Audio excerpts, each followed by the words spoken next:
Pirmadienio pavakarę gaisras ir chuliganai Klaipėdoje priviliojo minias smalsuolių, tačiau Šilutės plente esančiame sandėlyje užsiliepsnojusios padangos kovą dėl smalsuolių dėmesio greitai pralaimėjo girtos kompanijos ir policijos pareigūnų konfliktui.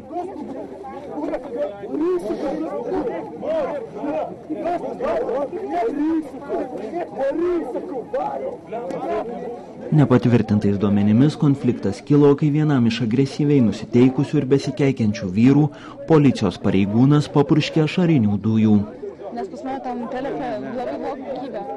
Įsiutintas vyras norėjo pulti policininkus, tačiau tai sukėlė konfliktą tarp pačios chuliganų kompanijos.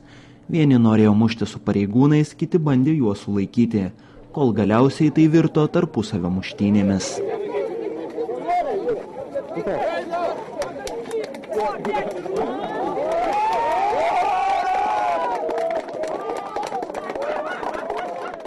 Atvykus pastiprinimui, policininkai sulaikė 3 agresyviausius vyrus.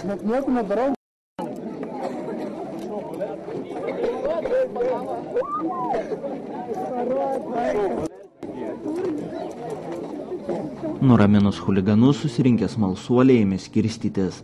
Gaisras žmonių nebedomino. Lukas Pileckas, Bronius Beinoravičius, LRytas LT.